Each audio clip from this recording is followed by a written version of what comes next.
Nós vamos convidar agora alguém que tem um contato forte com o adolescente e que faz uma ponte incrível, né, da escola com o mundo corporativo. Nós vamos falar com a Maíra Abimorad. Ela é graduada em Relações Internacionais, coach certificada pela Sociedade Brasileira de Coaching, cofundadora do Beta.com, coautora do livro Sua Carreira e comentarista de carreira do jornal Em Ponto da Globo News. Vamos lá falar desses jovens, Maíra?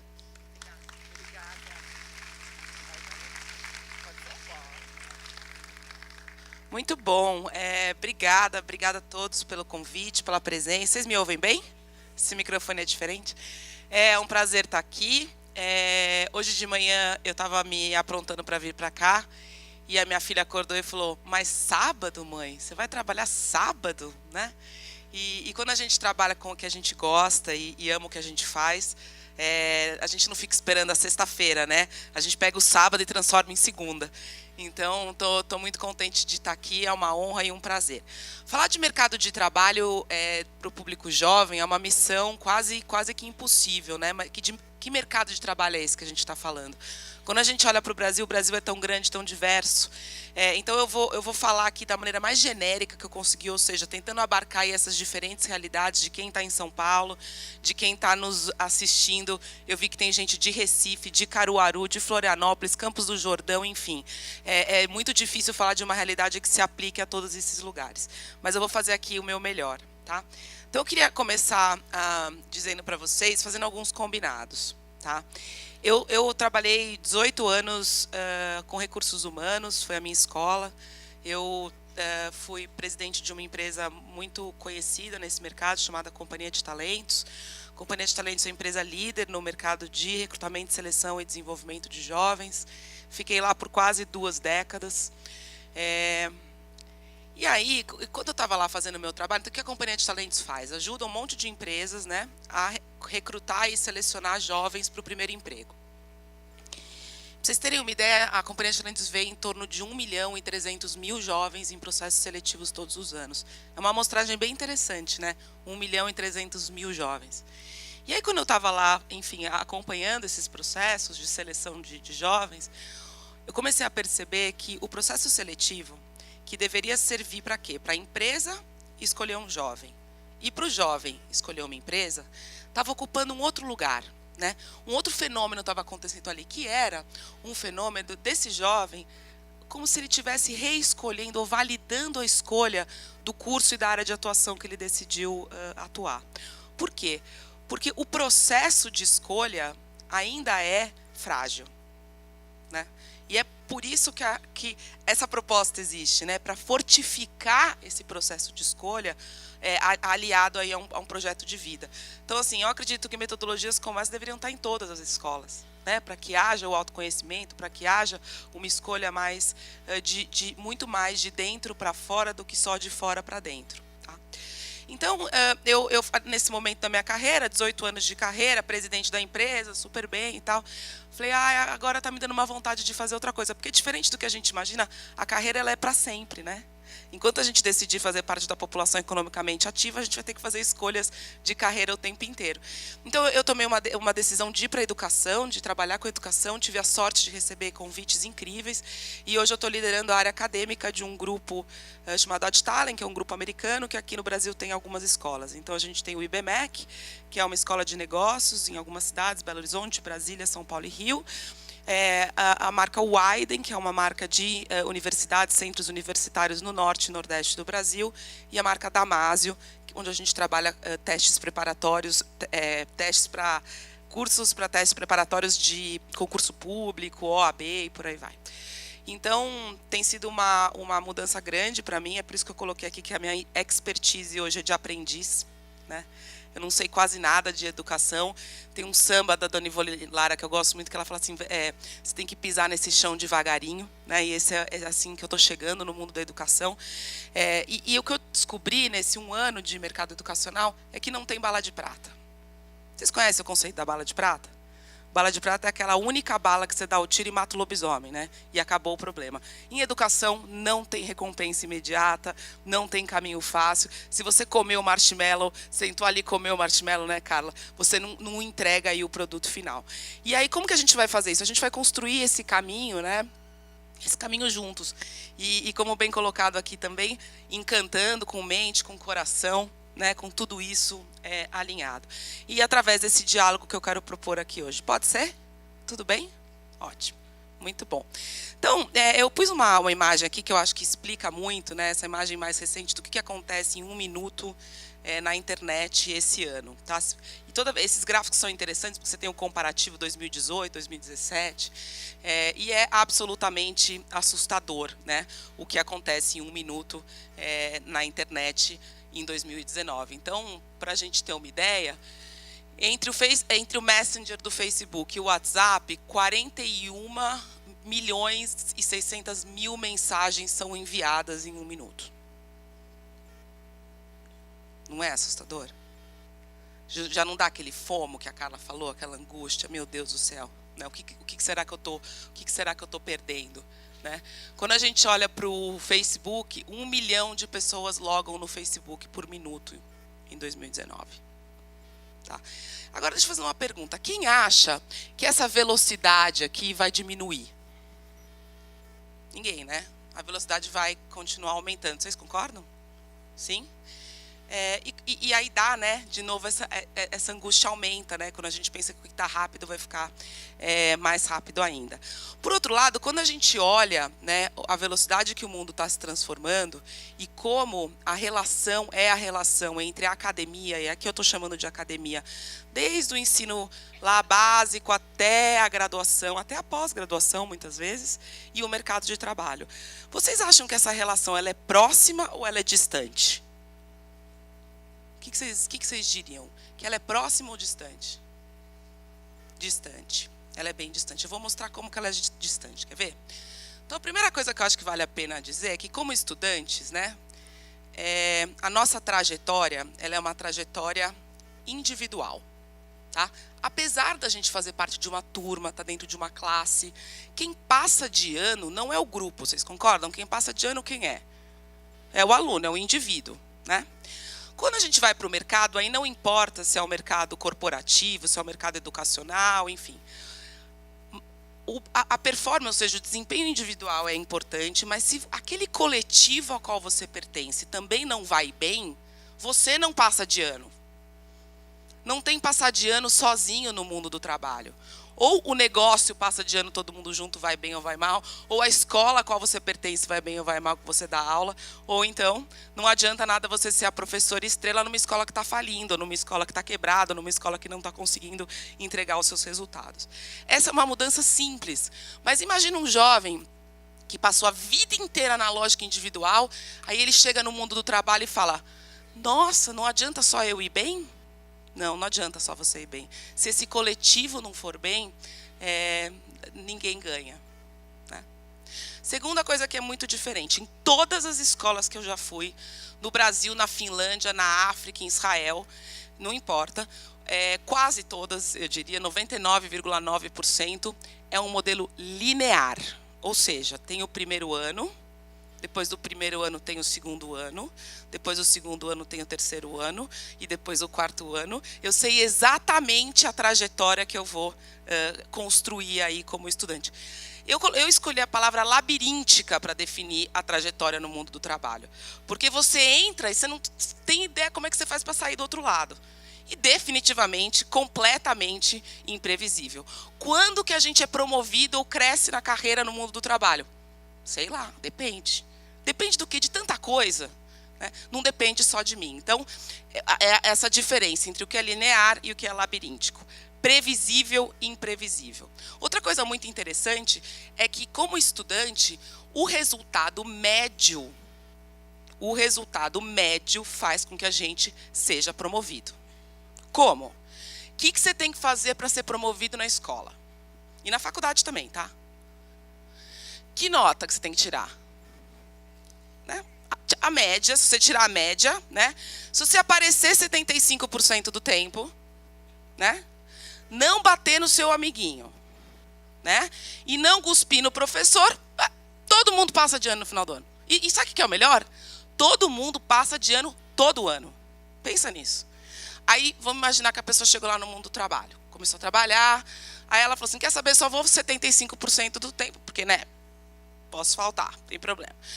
Aí, ela, ao invés dela fazer o a mais, ela entregar, ela faz a média ali. Faz só a média, o mínimo necessário ali para passar de ano, né?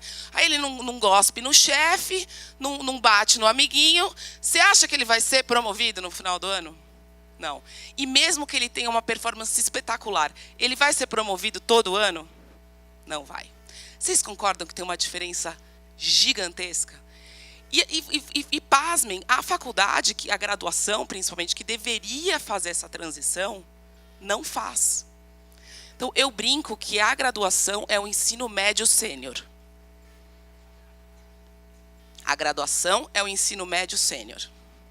Certo? O que mais? Que mais? Como mais o ensino superior não está preparando o jovem para essa realidade? Além de tudo isso que eu falei. Ele está preparando para essa realidade? Vocês concordam que ele é um ensino médio sênior? Sim? Sabe outra coisa interessante, agora que eu estou trabalhando em faculdade, eu vejo a questão da autoridade, né? Então, o professor, doutor, maravilhoso, né? Ele chega na sala de aula e ele realmente acha que ele é um ser superior acima do bem e do mal e de todos aqueles alunos que estão ali, numa relação completamente assimétrica, né? Então, eu aqui, você aí, né? E não ajuda o aluno, esse estudante de graduação, a construir essa relação aqui, né? De levantar a mão e falar que não concorda de maneira adequada, né? Da construção do vínculo, enfim. Definitivamente, o ensino superior pode fazer um trabalho muito melhor em preparar o jovem para o mercado de trabalho. E esse problema, se ele é grande hoje, gente, ele vai ficar maior, tá? Esse problema vai ficar cada vez maior. Esse problema do ensino superior não conseguir preparar do mundo do trabalho de hoje, quando a gente projeta isso no futuro, esse problema vai ficar maior ainda. Eu vou contar para vocês por quê. Tá? O Institute for the Future é um instituto que fica nos Estados Unidos, tem uma série de estudos sobre futuro. Tá? Então, algumas previsões aqui que eles fazem. Que os jovens de hoje, tá, vão ter de 8 a 10 trabalhos até os 38 anos. Lembra que ele é preparado numa lógica o quê? Linear, todo ano é promovido, né, na escola. Às vezes com o mesmo conteúdo que é ensinado há 10 anos, que não se atualiza.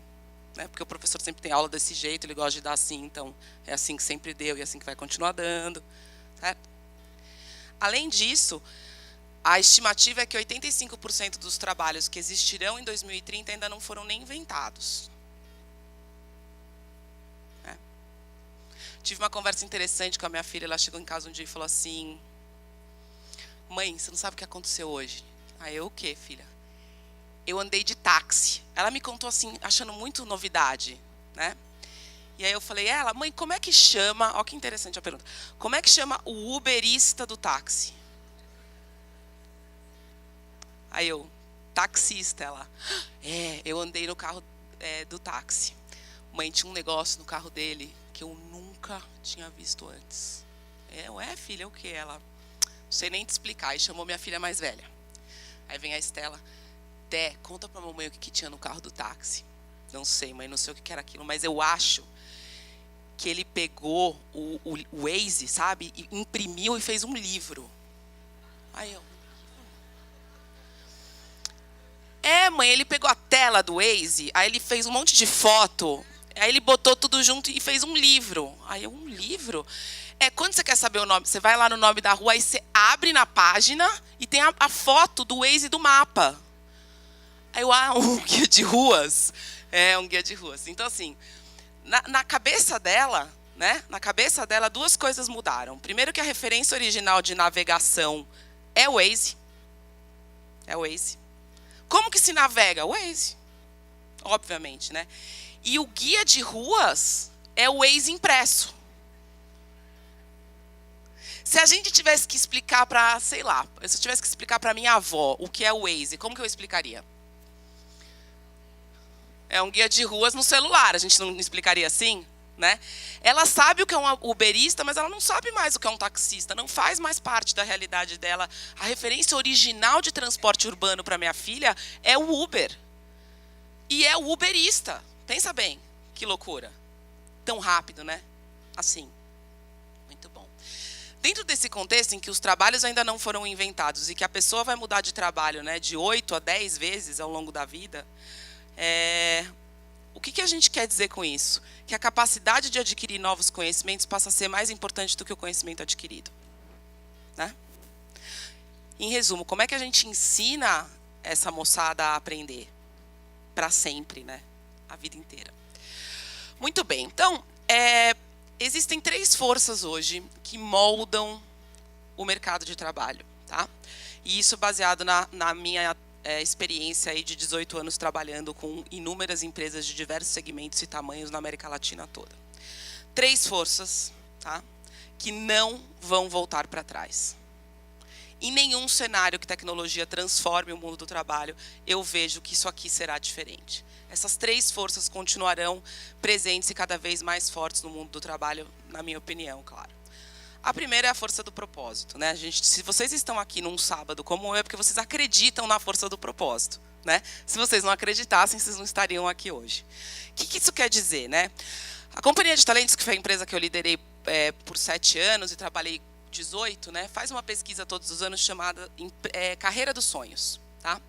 E a gente perguntou no ano passado para esses jovens o que eles entendiam como mais importante. Essa pesquisa foi respondida por quase 200 mil pessoas, tá?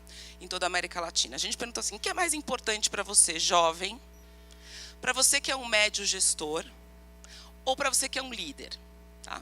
O que você considera mais importante entre integração, ou seja, qualidade de vida, ou propósito? Tá? E aí, olha só, se você notar, para o médio gestor e para a alta liderança das organizações, a questão da integração ela é mais importante, porque está num momento de vida, né? Está num momento de vida em que ter tempo para os filhos, ter tempo para as suas questões pessoais, equilibrar melhor a vida é prioridade. Mas quando você olha para o jovem, todo mundo fala, né? Esse jovem de hoje, eu acho fantástico, como se ele viesse de Marte, assim, né? Passou um disco voador, despejou esses jovens aqui na Terra. Esse jovem de hoje quer qualidade de vida, não quer saber de trabalhar, não quer saber de nada. Quando a gente olha, isso é uma meia-verdade. Porque sim, ele quer qualidade de vida, mas posso fazer uma pergunta? Alguém aqui não quer? Né? Alguém aqui quer trabalhar com o chefe idiota fazendo uma coisa que não gosta? Alguém quer? Que bom, né, gente? A gente pode estar muita coisa, mas doido a gente não está. Então, essa geração que a gente tanto martela, né, deu voz a uma série de incômodos que nós tínhamos em relação ao nosso próprio jeito de trabalhar. Né? Então, para esse jovem é tão importante quanto ter qualidade de vida, é ter o propósito. E quando o propósito está lá, sábado vira segunda. A gente não fica esperando a sexta-feira chegar.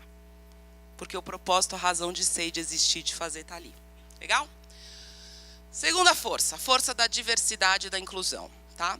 A McKinsey, que é uma empresa super respeitada, uma consultoria de gestão, estratégia, enfim, super respeitada no mundo inteiro, fez uma pesquisa imensa e concluiu que o seguinte: empresas que valorizam a diversidade, organizações que valorizam a diversidade, ou seja, incluem jeitos de pensar, histórias de vida, repertórios diferentes na sua gestão, no seu corpo, na sua força de trabalho, tem um lucro, o lucro aumenta em 35%. Isso, você imagina, né? A gente vive num mundo capitalista, bastou para convencer um monte de gente que, se o coração não tivesse batido, porque faz parte, né? A gente tem, as organizações deveriam refletir a sociedade que a gente vive, pela questão da busca aí por um lucro maior, se convenceram disso. O que isso quer dizer na prática? Muitas vezes eu vou lá em grandes empresas que estão contratando pessoas para trabalhar, e aí estão contratando pessoas para trabalhar em Minas Gerais, no Nordeste, em São Paulo. E elas dizem assim para mim: Maíra, sabe aquele jovem tudo igual? Aí, como é que é esse jovem tudo igual?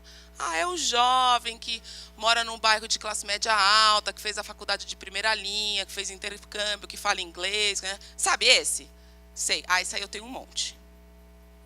quero conhecer as histórias de vida diferentes, eu quero ver quem teve que vivenciar outras coisas. Então, nunca houve um momento tão acolhedor para a diversidade. Eu acho que isso vai crescer cada vez mais. Ou seja, gente que não teria tido nunca uma oportunidade há 20 anos atrás, há 15 anos atrás, há 10 anos atrás, porque não fez a faculdade certa, porque não fala um idioma fluente, porque não fez intercâmbio, porque não estudou na MEG, porque não tem o networking, o quem indica, nunca houve um melhor momento para que essas pessoas pudessem se incluir no mundo do trabalho.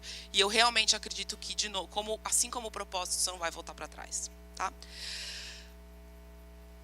Olha que interessante, essa mesma pesquisa que a gente faz, por que eu acho que isso não vai voltar para trás? Né? Essa mesma pesquisa que a gente faz, a gente perguntou para as pessoas o que mais as incomodavam no mundo do trabalho. E os jovens disseram que a primeira coisa que mais os incomoda é a falta de coerência entre o que se fala e se pratica, seguido por preconceitos que impedem que as pessoas tenham oportunidades iguais, depois as hierarquias rígidas e, por último, aí, pouca preocupação em gerar impacto positivo. Então, isso foi respondido, essa ordem que foi respondida por jovens entre 19 e 25 anos. Tá? Aí a gente fez um recorte dos jovens que ainda não estão no mercado de trabalho, ou seja, que vão ser os líderes do futuro, né? Aqueles que têm entre 16 e 19 anos. E olha que interessante.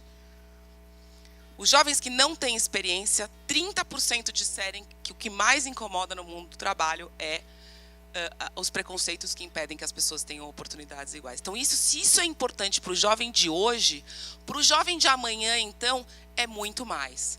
O que eu mais escuto falar nas rodas de conversas entre jovens, seja dos amigos das minhas filhas, enfim, é a questão, a palavra da vez, né? Ou o conceito da vez, qual é?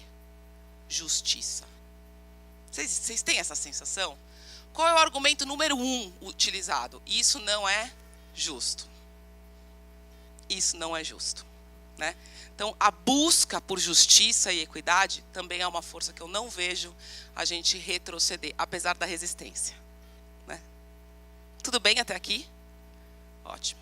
E a terceira força é a força do digital. Eu comecei falando com a internet em 1 minuto hoje, mas eu vou trazer um outro dado que eu acho que ilustra bem isso. Tá?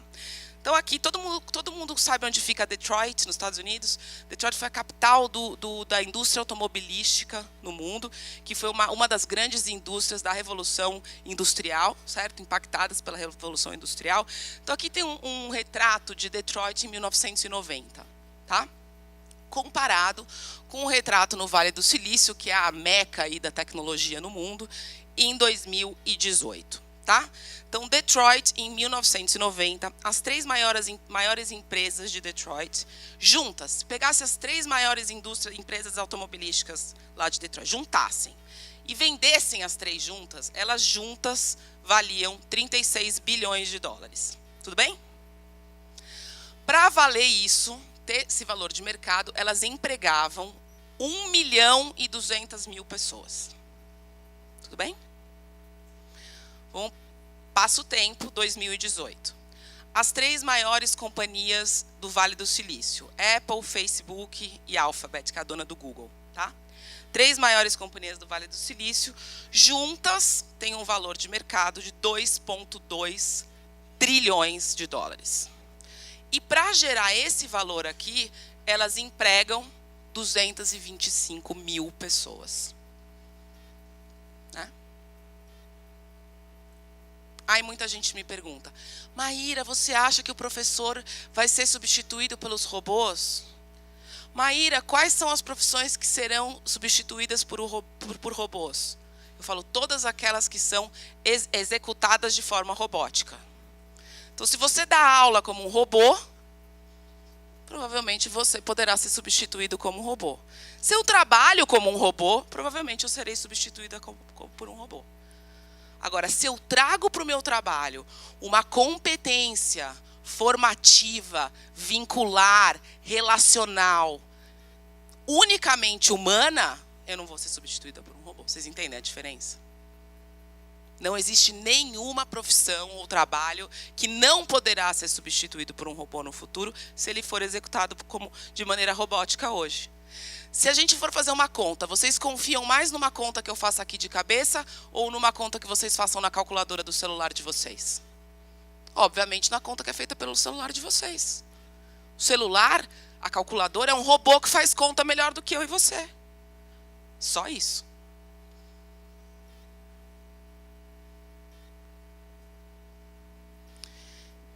Para completar essa história, as jornadas de aprendizado, ou seja, o tempo, né, que o valor do conhecimento tem, está ficando cada vez mais curto. Vocês já ouviram falar de uma história que a gente vai viver 100 anos? Quem já ouviu falar dessa história? Sim? Já? Legal. Tem um livro muito legal para quem quiser, chama Vida de 100 Anos, que faz uma análise sobre o que vai acontecer com todas as instituições que a gente conhece, dado que a gente vai viver 100 anos, né? Eu fico pensando às vezes sobre isso. Eu estou estudando filosofia, estou fazendo licenciatura em filosofia.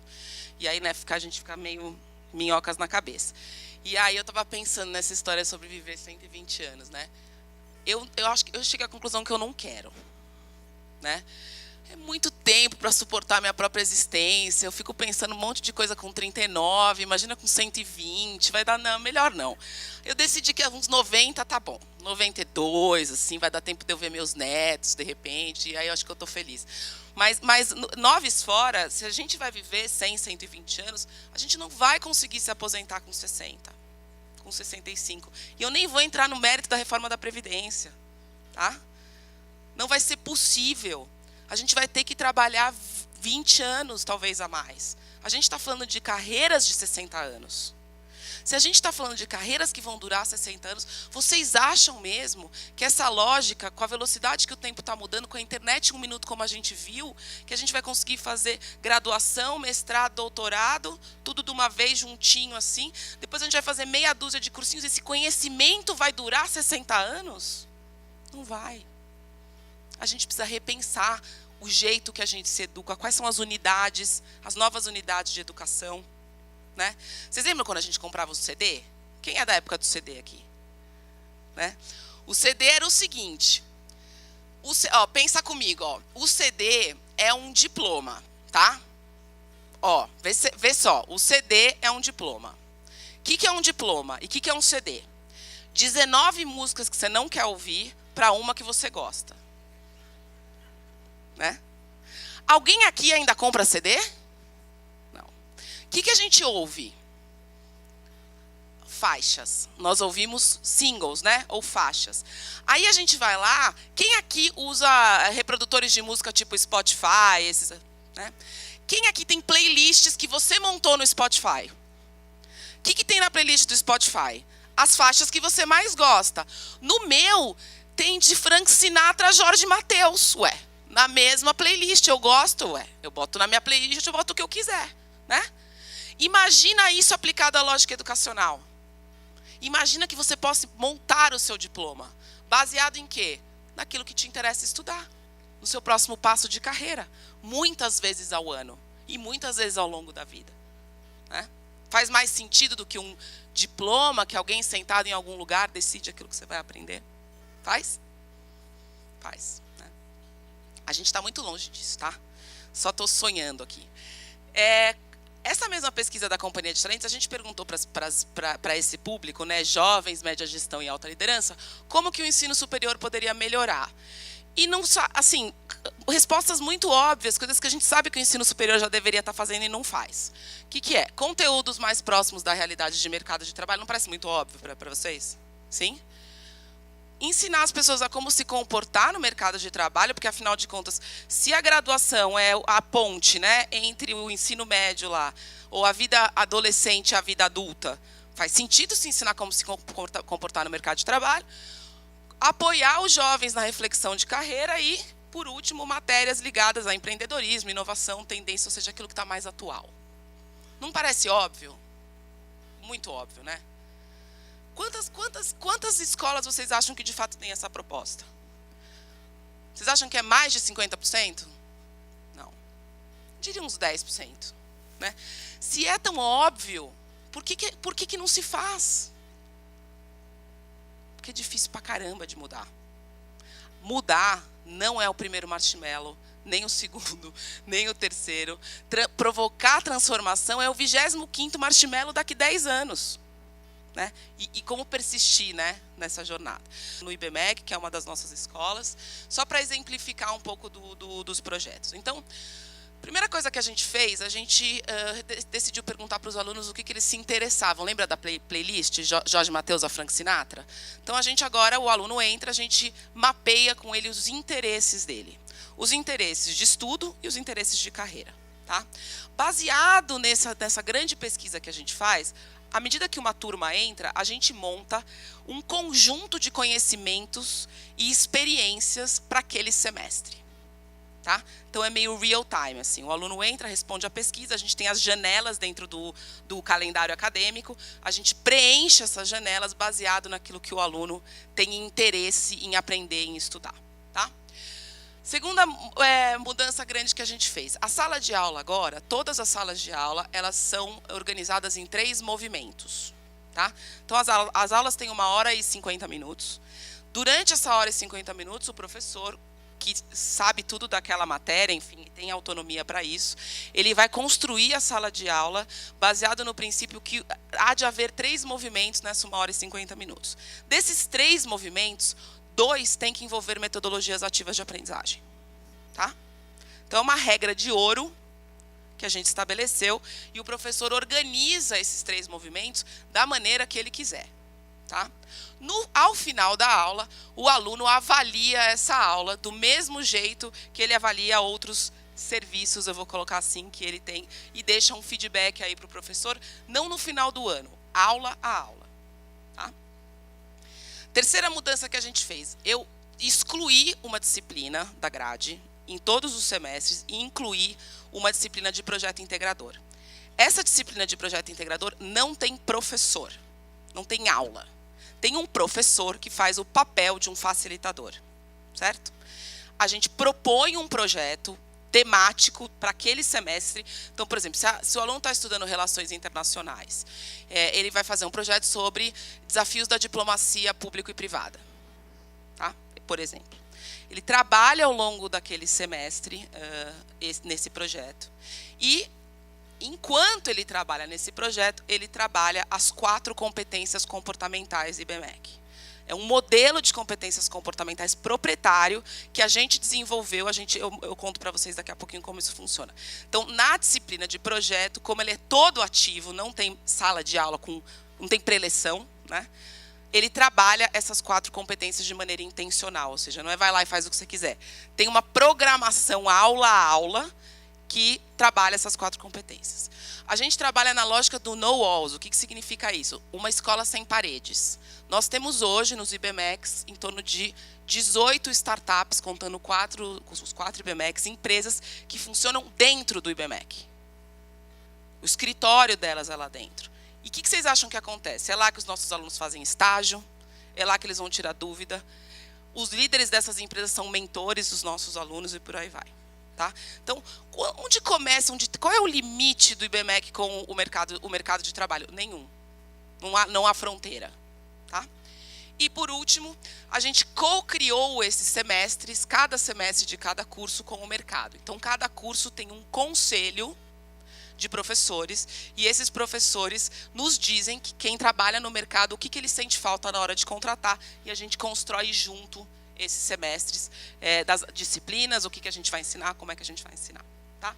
E aí, como eu falei, essas são as 4 competências: adaptabilidade, visão, empatia e centralidade. Tá?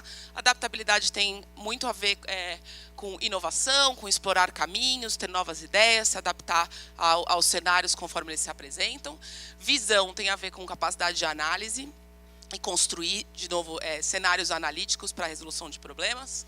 A empatia, acho que eu nem preciso explicar, tem a ver com entender o outro, me colocar no lugar do outro, trabalhar bem num grupo. E a centralidade tem a ver com o autoconhecimento, com a minha relação comigo e como é que eu me coloco no mundo a partir disso. Resiliência, como é que lida com frustração, enfim. E aí a gente tem graus de complexidade. Então, hoje, a gente mede o nível de entrada no processo seletivo. O processo seletivo hoje tem uma prova que vale 50% da nota, os outros 50% da aprovação do aluno é uma dinâmica de grupo, onde a gente observa esses comportamentos. Ao final da primeira metade do curso, a gente reavalia esses mesmos comportamentos para entender a evolução do aluno, qual foi o delta que ele teve no desenvolvimento dessas 4 competências. E no final da segunda metade do curso, a gente está planejando, a gente não chegou lá ainda, o que a gente chamou de um hackathon de carreira, onde a gente faz uma segunda e última avaliação dessas competências, e aí traz o mercado de trabalho para já poder contratar, eventualmente, se relacionar com esses jovens. Então, vocês podem ver que assim, é difícil esperar os 25 marshmallows, né? Mas é possível, né? É possível promover uma mudança no sistema educacional, no jeito que a gente aprende, no jeito que a gente ensina. Mas a gente tem que querer, né? Querer comprar essa encrenca aí, que não é pequena. Tá? E aí, por último, para não estourar mais ainda o meu tempo, eu queria... eu tenho um poema do Vitor Hugo que eu gosto muito, e eu tomei a liberdade de hackear o poema. Tudo bem por vocês? Vocês me perdoam? Você me perdoa, Marina? Você que... Sim? Ótimo. Então eu vou ler aqui para vocês, tá? Ele diz assim: desejo, outro sim, que você tenha um ego forte, porque é preciso ter força e coragem. E que pelo menos uma vez por ano, você pegue o seu ego, coloque ele em cima da mesa, na sua frente, e diga assim: você é meu. Só para ficar claro quem é dono de quem.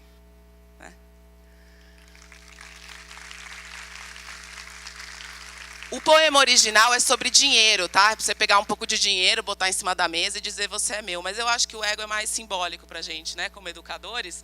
Se a gente conseguir... Agora eu estou fazendo parte do time aqui de educadores, pisando devagarinho, mas estou chegando aos pouquinhos aí perto. Eu acho que botar o nosso ego na mesa e dizer que ele é nosso e não a gente é dele, vai nos colocar nessa condição de eternos aprendizes, porque, como a Marina bem disse, mestre não é quem ensina, né? É quem, de repente, aprende. Então, eu queria deixar aqui essa mensagem para vocês. Muito obrigada. Foi um prazer falar para vocês. Obrigada.